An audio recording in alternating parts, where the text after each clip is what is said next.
Hey everybody, Max here from MaksPlayground, and I am here building a colonial house that's decorated for the holiday season. And speaking of the holiday season, I hope you guys are having a wonderful Christmas. If you guys are watching it on Christmas, or if you're watching it, a couple days late or anything like that, I just really hope you guys had a good Christmas or are having a good Christmas.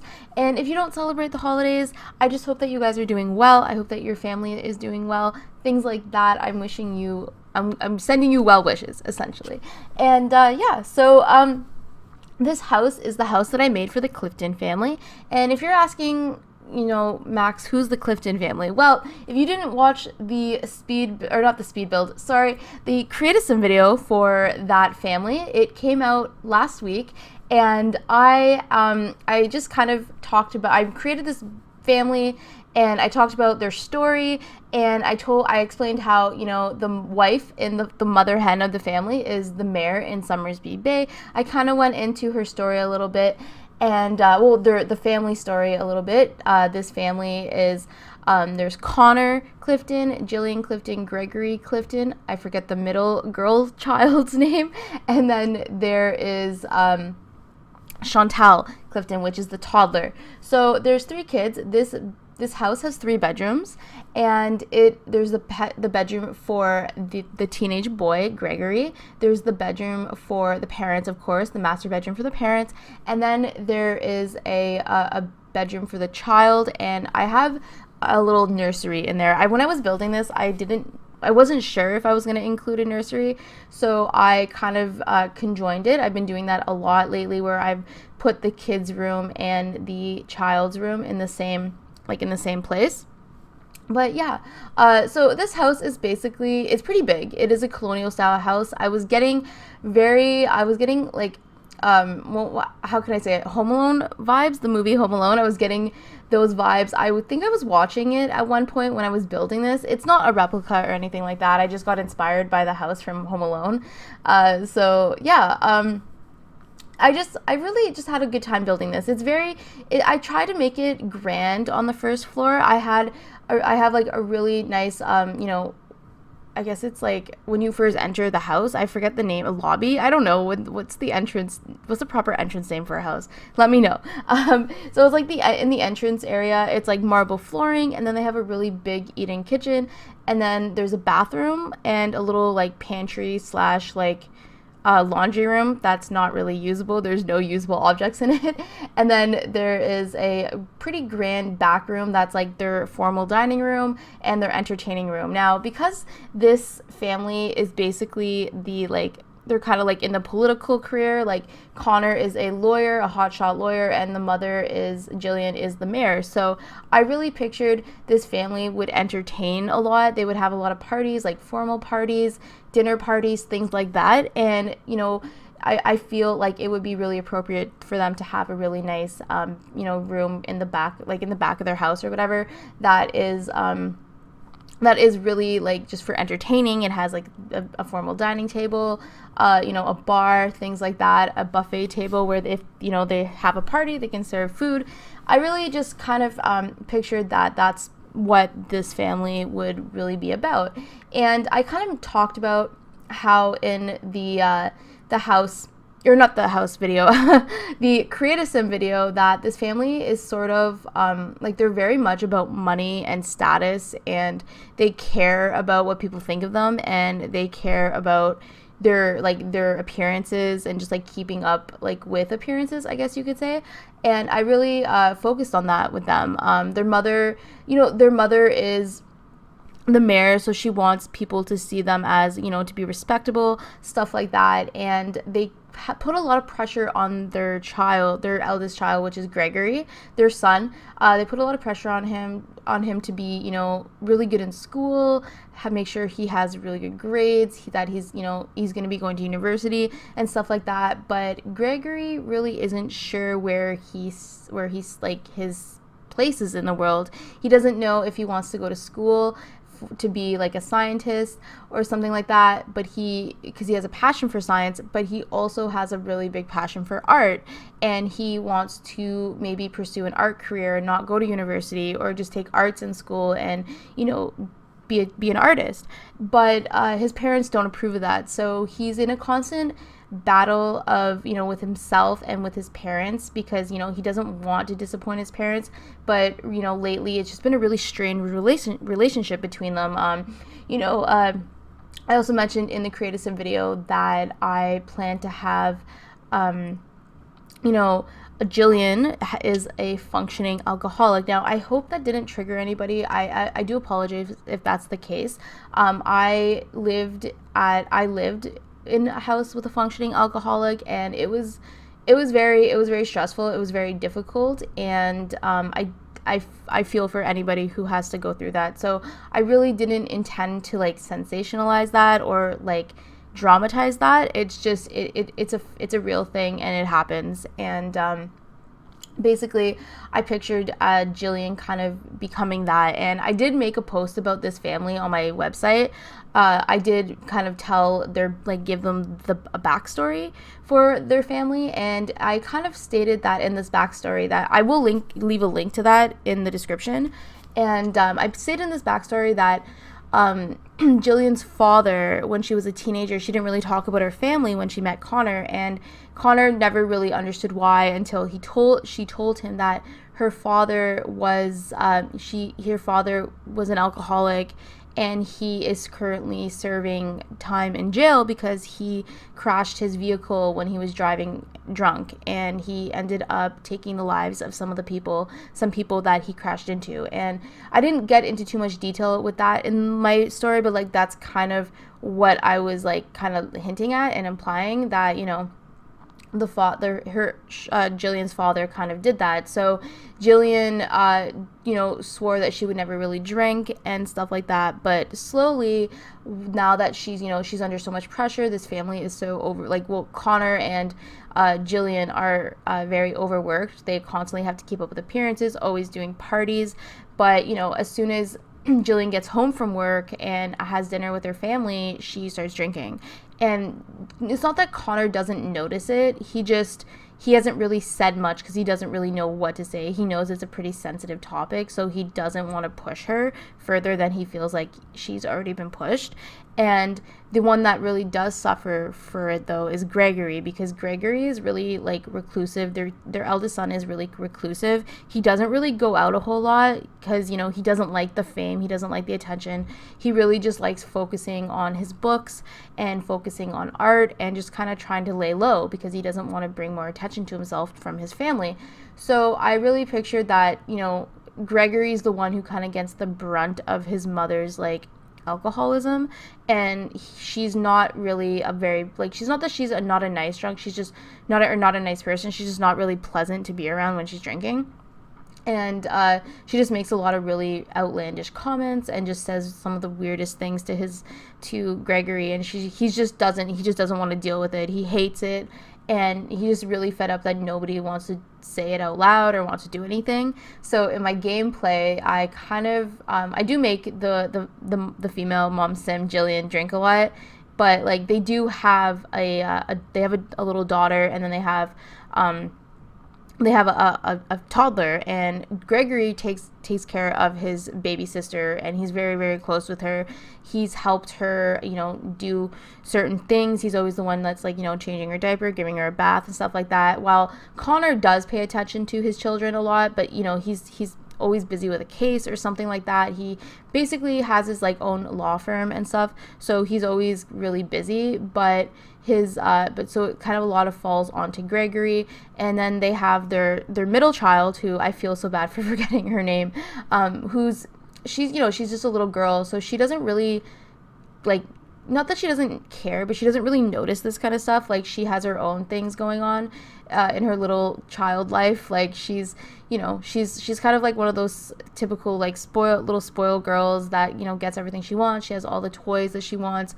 She lives in this beautiful house. She knows her parents have status kind of thing, and she kind of takes it not really takes advantage of it, but she just doesn't. She's really sheltered. She doesn't really know. And then the little toddler, she's just a baby, so she doesn't really understand what's going on or anything like that. So that's kind of the story that I played out and thought about while I was making this house. I really wanted to focus on that. I don't know if you guys have noticed, but I have a theme going on in my stories where I just really like broken families. I don't know. It sounds terrible. I had a weird upbringing myself, so I always kind of like to represent that in my videos. I don't know. But yeah, so I do want to let you guys know that I do have a download link for this house. It is in the description below if you guys want to download it. I will tell you though, as you guys may have noticed, this house does have custom content in it. I wasn't going to put custom content in it, but I decided that what the hell, it's Christmas. This is for a Christmas build. I want to make this house just like something that I would love to play in. So I did include a lot of custom content in the kitchen. I included custom content in the bathroom and a couple of just little OMSPs, I think they're called, to place things on surfaces. Now, the room that you guys kind of are about to see, this room that I'm doing now is the laundry room. Now, this room is purely not functioning. There's nothing that functions in it. It's all just for decoration. I really liked the laundry stuff pack in The Sims 4, and that's what a lot of this custom content is not just from that pack, but it's conversions. It's conversions from The Sims 4 to The Sims 2. I love conversions. I talked about this in one of my videos recently, that I love Sims 2 to Sims 3 and Sims 4 to Sims 2 conversions. I find so much the stuff. I don't know. I know people are probably just like, oh, you could just play The Sims 4. Like, no, you don't understand. I don't like playing The Sims 4. I like playing The Sims 2. But I don't mind some of the items that are in, well, there's a lot of items I really like in The Sims 4 and The Sims 3. I do like playing The Sims 3. It just doesn't run on my computer very well. I have it installed. It's just like I open it up once in a blue moon, and I'll play it because I'll have patience enough to play it because it's really laggy. But yeah, I don't know. I had a lot of fun with this house. I wanted to really customize it and make it look as nice as I could do, I guess you could say. Although I probably have the ability to make a lot nicer houses. I don't really build huge houses very often. I want to kind of start, I kind of want to do some more grand houses. I won't say huge houses because I don't like building humongous houses in The Sims 2. I feel like it's just really unnecessary in a sense. I don't like having a ton of space that is not filled up. I like filling up my space in The Sims 2, and there's a lot of objects that I could fill up to clutter it with. I love clutter. You guys know this. If you've been around for a long time, you know that I love clutter as well. But yeah, I don't like huge houses in the game because it does take your Sims a while to travel across these huge houses and get to what I need, get to the items that I actually need to use instead of, all the clutter. So I don't know. If you guys want to see me do some bigger houses, let me know. I do have the suburban area that I have to build of this neighborhood. As soon as I'm done building in the rural area, I'm going to be starting on the suburban area, probably either that or the downtown area. I don't know yet, but or the urban area, I guess you could say. Either the suburban or the urban area. I'm not sure yet, but I really I'm going to be building some bigger houses. But if you guys want to see a mansion or something, let me know. I very easily could try to build a mansion. It's a little bit out of my comfort zone, and I haven't built anything modern in The Sims 4 or in Sims 2 in a really long time. I think I did something it was a while ago, but I haven't done anything on my channel that's modern in The Sims 2.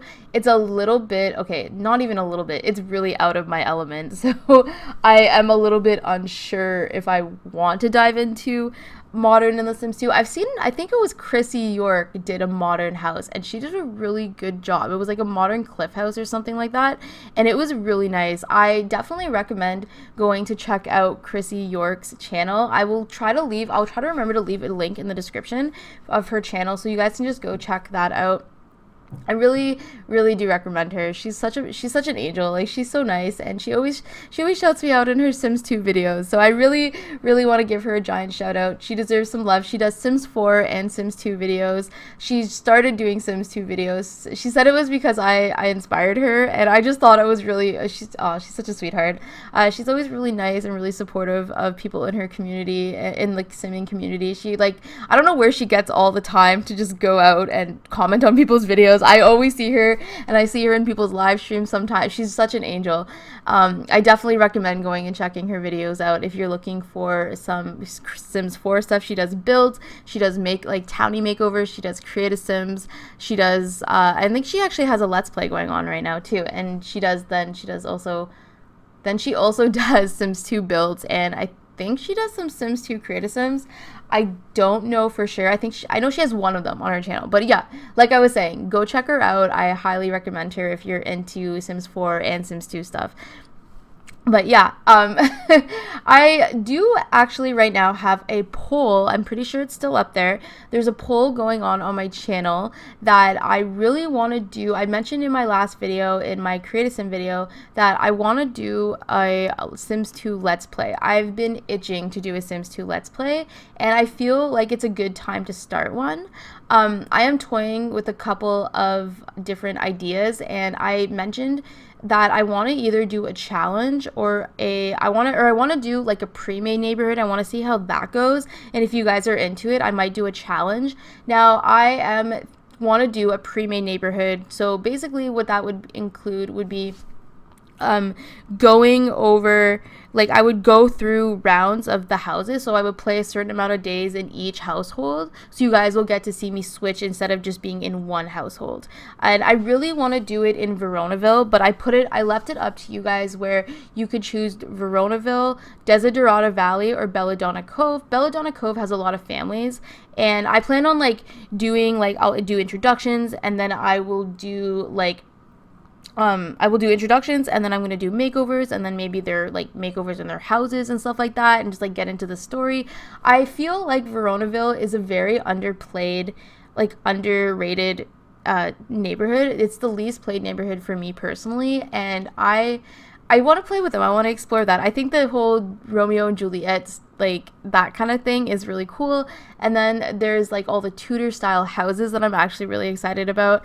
That's like one style I've never really been able to build in. I have such a hard time building Tudor houses because they're very they're kind of older style houses, but they're not like traditional family houses. They're like older style, and I've never ever actually been in a Tudor style house before. It's a very European thing, and I don't really know that. They weren't really in the area that I grew up in, and I haven't seen that many where I'm living now, so I don't personally know. I know you can just look on Google and stuff. So yeah, that's another reason why I'm kind of excited to maybe do it in Veronaville. So yeah, keep that in mind. But if you guys want to go vote, do go to the community tab on my channel. I'm going to start posting on there more, by the way. So if you are a regular viewer, just go check to see what's going on my community channel, or my community tab on my channel.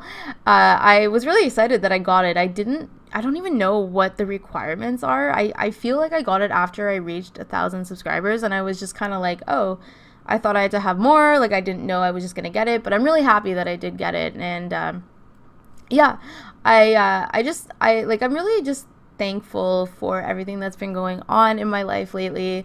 When it comes to YouTube and just I guess you could say my online life, I'm just really grateful. Not that there's nothing to be grateful in my real life, just my real life's a little bit tougher in the past few months than my online life, we'll say. I have been going through just a lot of different changes and adjustments, and that's what life is all about. So I'm really happy that this year is coming to an end. One of my friends posted on Facebook stating, in one word, how would you describe 2018? And I had to think about it for a moment, and I was just like, challenging. There's a lot that has happened this year. I went through the ending of last year. I lost my grandmother. That was a very big adjustment, and I still struggle with that on a monthly to gradual. I'm starting to finally be okay with it, but it still hits me out of nowhere. Like last night, it just hit me. One of my friends lost her grandmother, and she posted about it on Facebook, and it was like the floodgates. Like I cried for like a good 2 minutes, because it's on the 28th of December is when my grandmother passed away last year. So that's coming kind of, I won't say wrapping up, because it never really just wraps up. And if you guys have lost somebody who's close to you, I'm sure you kind of understand that. It never just goes away. It just gets a little bit more bearable, I guess you could say.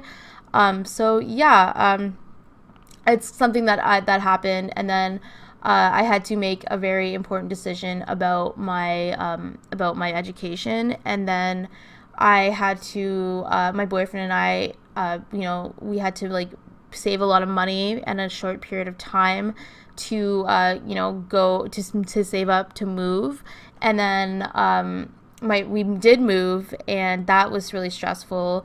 And I've been in a new city. It's just been a really challenging year, but it's been also a really great year, and I've grown a lot and learned a lot about myself, and I've just been really exploring, soul searching, exploring. So like that's something that has been really happening this year, and I'm just really looking forward to 2019. I can't wait to see what it's going to bring. I feel good about it. My boyfriend and I have set some goals. I don't really set resolutions because I don't believe in really setting like New Year's resolutions. I don't like putting that extra pressure on myself to be like let down if I don't complete these like resolutions. I set goals, and that's really good to set goals of things that you want to accomplish within 12 months, but I don't set any, big goals or big expectations of myself, because if I let myself down, I'm really hard on myself, and it's not something that is it's not a good feeling. So if you guys are, people that set resolutions, like what are some of the things you want to work on? If you feel like sharing that, let me know in the comments some things that you want to kind of like challenge yourself with. I believe challenging yourself like is important. I just don't feel like I don't feel like being hard on yourself, because sometimes you set unreasonable, unrealistic goals, and that's very important. I actually I learned about this in school, the importance of goal setting, and it's kind of one of the techniques that people use in social work. Like if and when I become a counselor, that's something that's very important in therapy, is setting realistic goals for yourself, and that's something that I'm working on right now with my own therapist and my own counselor. And that's another thing that has happened this year. I finally kind of accepted the fact that I need to talk to somebody, and that was hard. That happened in the last couple months, and it was rough. But YouTube is something that has been a very big consistent in my life the last couple years. And I just gotta say, like, if anybody who's watching this video has been here for a long time, or they've been here since the beginning, or they're just a recent subscriber, I just want to say thank you. And even if you're not one of those people that comments, I want to say thank you. And I'm coming to the end of this video, so I hope you're having a wonderful day wherever you guys are in the world. Thanks so much for watching. Check out the links in the description below, and if you want to download this, again, that link will be in the description below. And if you want to know more about the family that's living here, that link will be in the description below. I hope you guys are having a wonderful day. Merry Christmas, and yeah, so thanks guys. Bye.